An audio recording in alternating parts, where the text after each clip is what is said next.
দেখুন, আমাদের অনুব্রত মণ্ডল সম্পর্কে বক্তব্য খুব পরিষ্কার। প্রথম দিন ঘটনার সামনে আসার 3 ঘন্টার মধ্যে দলের তরফ থেকে শুধু নিন্দা করা নয়, আমরা বলেছি এই মন্তব্য কোনোভাবেই গ্রহণযোগ্য নয়, আমরা ধিক্কার জানিয়েছি এবং দল এই বিবৃতি জারি করার 38 মিনিটের মধ্যে তাকে ক্ষমা চাইতে বাধ্য করেছে।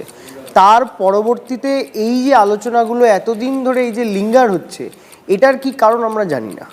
এবং আমি বলবো যে বিজেপি তো মুখে পার্টি উইথ ডিফারেন্সের কথা বলে, তৃণমূল কংগ্রেস শম্ভুনাথ কাউকেও রেওয়াজ করে না, তৃণমূল কংগ্রেস অনুব্রত মণ্ডলকেও রেওয়াজ করে না, সেটা তৃণমূল কংগ্রেস দেখিয়ে দিয়েছে। কিন্তু কোনো মহিলাদের সম্পর্কে কুরুচিকর মন্তব্য করতে আমরা যেমন শুভেন্দু অধিকারী, সুকান্ত মজুমদার, দিলীপ ঘোষ কিংবা আমাদের বিজেপির রণবীর পাঠানিয়াদের দেখেছি, তাদের বিরুদ্ধে নিন্দা প্রস্তাব আনা তো দূরের কথা, কি ব্যবস্থা নিয়েছে বিজেপি এটা যদি একটু বলে। বিশ্বের বৃহত্তম পার্টি বা তারা যে ন্যারেটিভটা তৈরি করার চেষ্টা করছে, তৃণমূল কংগ্রেসের সঙ্গে বিজেপির ডিফারেন্সটা এই জায়গায় আমরা করে দেখিয়েছি। বিজেপি বলুক, তারপরে আমরা তাদের সমালোচনার উত্তর দেবো। সেটা উনি বলতে পারবেন কার চালচলন। আমার তো মনে হয় মিডিয়ার চালচলন, কেননা কথার ওপর কেবল কথা, আপনারা যেভাবে সেই কথার তাৎপর্যকে কার্যত সিলিং ছুঁয়ে দিচ্ছেন, তা আপনাদের চালচলন দেখে হয়তো উনি তারপরে ভেবে কথা বলবেন। ভালো, আমাদের শুনে ভালো লাগছে। বিক্রমজিৎকে কেন সাসপেন্ড আমরা ব্যবস্থা নিয়েছি, আর কেন কি আমরা 6 বছরের জন্য সাসপেন্ড করেছি।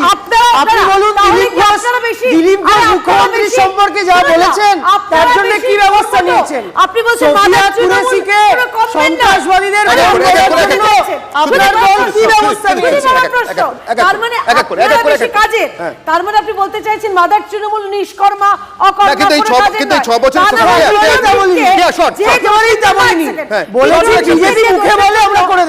এখন শুভ্রাংশু কোথায়, পার্থ চট্টোপাধ্যায় কোথায়? না, তারপরে তো সে দল বদল করে এবং পরবর্তীতে আবার তৃণমূল করে। তখন তো দল বদলে তৃণমূল থেকে বিজেপি থেকে।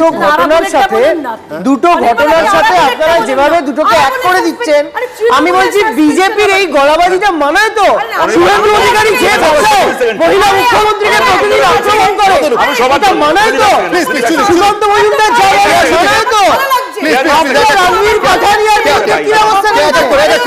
এই যে টিএমসিপি ছেলেটাকে সাসপেন্ড করা হলো 6 বছরের জন্য, তার অসংখ্য ছবি ভাবতে হবে না।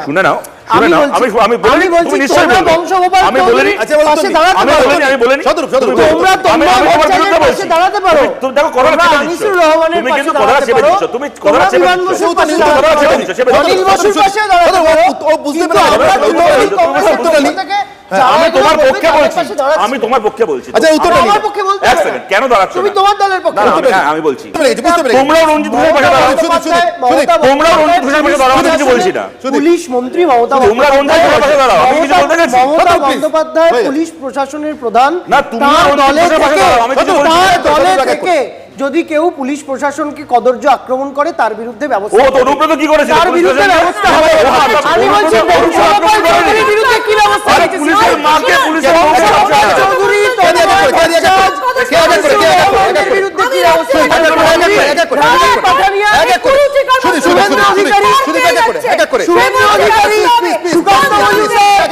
এই যে অনির্বাণদা শত্রু সিনেমার আমি জাস্ট 10 সেকেন্ড শত্রু সিনেমার একটা অভূতপূর্ব তুলনা টেনেছে অনির্বাণদা। 1984 সালের সিনেমা, বামফ্রন্ট সরকার ক্ষমতায়। তুমি বলছিলে না যে সমাজের প্রতি সিনেমায় ছবিতে উঠে এসেছে পুলিশ যে কিভাবে দলদাস হয়ে সাধারণ ভোটিং এ যদি পারসেপশন তৈরি করে আজকে ভোটাভুটি হয়ে যেত হয়, তাহলে ধরতে হবে 2014 সালে কংগ্রেস সিপিএম এর সরকার হয়েছে। আমি সেটা একবারও ভাবছি না।